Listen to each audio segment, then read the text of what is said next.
Hey, Jules Vegan, and as always, welcome to my channel. And for those of you who are new, I know you can benefit.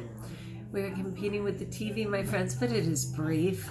I just wanted to check in. I just like being accountable every day. Some days it's hard to make up content, especially if I don't have something going on like random acts of kindness or self-care September. But I still feel it necessary to come because as somebody who comes from a background of compulsive overeating and addiction, a 12-stepper, I have this tendency to want to isolate, and I definitely do not want to do that. So I make sure that I check in every time. I think my husband's on to me because it sounds like he just turned the volume off, which is fine. Anyway, so in just checking in, we do have our October challenge. My bad, no, you woke up. We have the October challenge where we are literally choosing, at least my objective, and some of you joined me, to measure our bodies rather than weigh. Well, it turns out both trigger me, okay? Seriously. And that could just be another form of an excuse, but it's true for me at this moment. So my fear in weighing myself is that if I'm doing well, I figure, oh good, there's wiggle room to overeat. If I'm not doing well, it provokes me to want to just give up and overeat anyway. Okay, it's a lose-lose if I don't lose. But again, even if I do lose, it gives me this excuse to abuse myself with food. So it was a much better decision to measure. Sadly, on this first measurement, which is tomorrow for week 1, I'm realizing that if I don't lose anything, and why would I? It's only been a week. It might throw me into a tizzy. So because this is for the whole month, today it's essentially 21 days until the end of the month, I'm going to go ahead and just stay the course. I mean, if I'm being true, if I'm exercising, if I'm eating the way I'm supposed to, I will absolutely have results no matter what. But you are certainly welcome to put your inches and celebrate your successes. I would love to see that because I'm also part of the butt lift challenge. So we're going to have to see how that goes. But I am not going to report my inches. I'm just not. Until the end of the month, which I will happily do. So what I decided was I'm going to pick somebody to share quotes from. And one of my is going to be Oprah Winfrey, which I'm going to start today, and share Oprah Winfrey quotes for a week. There are a ton of them that are so good. I'm really fond of Oprah Winfrey. You know, I know she's hit and miss. I've watched her grow tremendously in her faith, really starting to commit to an actual God of the universe, if not Jesus. Whereas before it was all very mystical, if you will. You know, I'm not worried about any heaven or anything like that. And I get it. I mean, that girl came from a very difficult upbringing, certainly being raped, pregnant at 14, losing the baby after birth, which she actually saw as grace, with the Lord understanding she couldn't possibly care for that little kid as a kid herself. Working her way up as a black woman in the South, you know, in the success of becoming a news anchor and then ultimately taking the risk of making the Oprah Winfrey Show.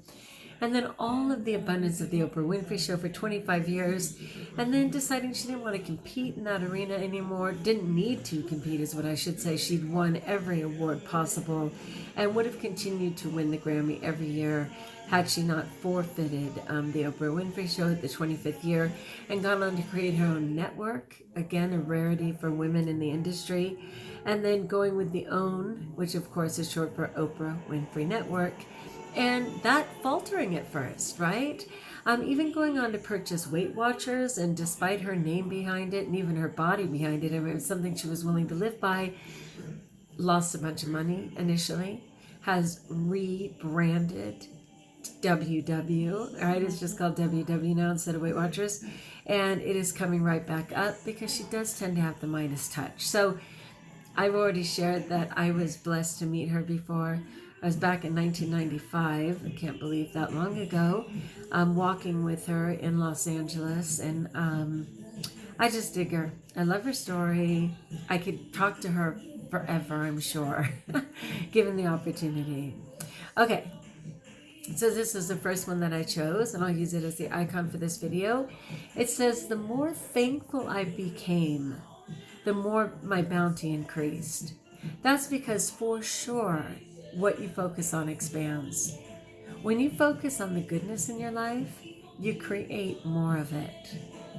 Oprah Winfrey. So yeah, I so get that. When you can finally be content with what you have, instead of constantly wishing for what you don't.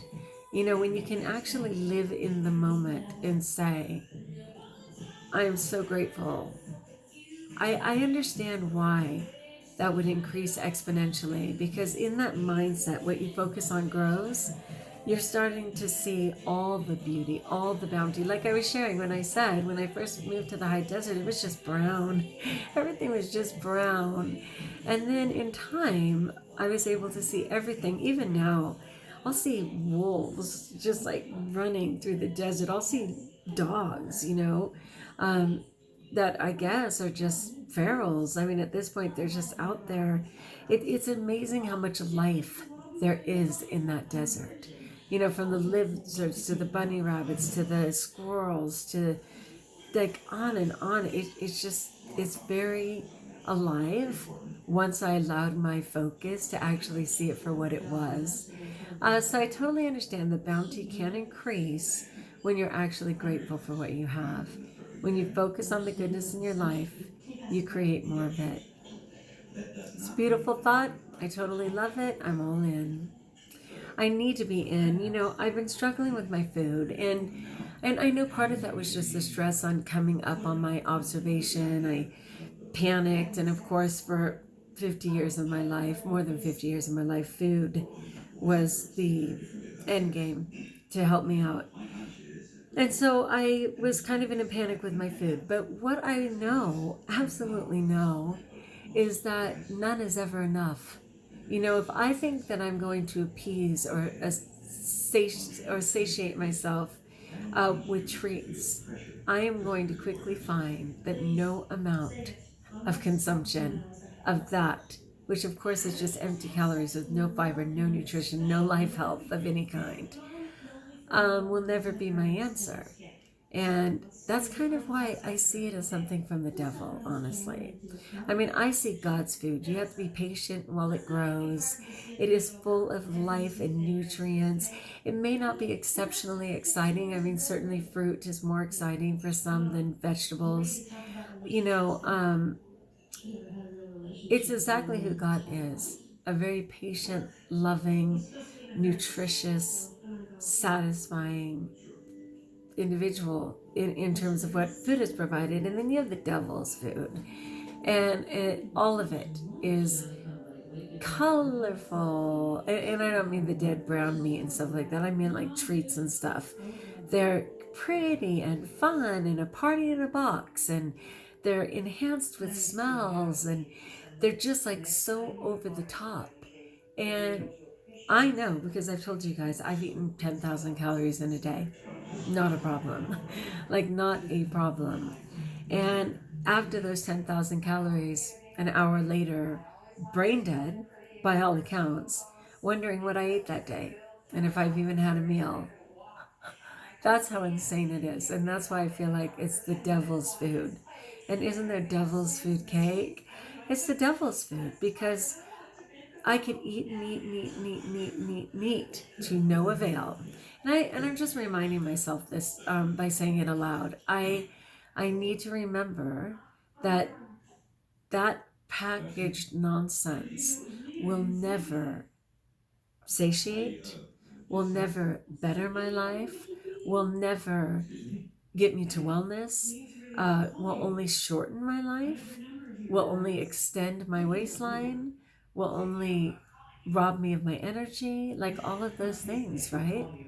So I just have to remind myself of that, because I still go there thinking that will ultimately comfort me, that will ultimately satisfy me in the moment. And yet I know none is ever enough, ever. All right, so let's go again. The more thankful I became, the more my bounty increased. That's because for sure what you focus on expands. When you focus on the goodness in your life, you create more of it. And again, I just think, even though it's already present, maybe nothing else has changed, because so much of this goes back to mindset. Nothing else has changed. But if in the moment you didn't recognize anything as good, and the setting did not change, but your mindset changed, and in that moment you decided one thing was good, well, right there, it is increased by 1. If you find 2 things that are good, it's increased by 2 and 3 and 4 and so on. So I totally get that. What you focus on expands. And in this case, when you focus on goodness in your life, you create more of it instantaneously. Instantaneously. The things may already exist, but you're not able to see them until you can, right? All right, my friends, thanks for listening. I will continue with my Oprah theme for the week. As always, like if you like, join us if you haven't, subscribe. Let me know in the comments below how I may support you. I hope you're continuing with your goals, whatever that looks like, whatever exercise you chose, whatever foods you're changing in your life, whatever your end goal is in terms of inches. Some of you are gaining them, many of us are losing them, and it'll be fun to celebrate that. You're welcome to share in the comments below. And until we talk again, best of all, know that you are blessed.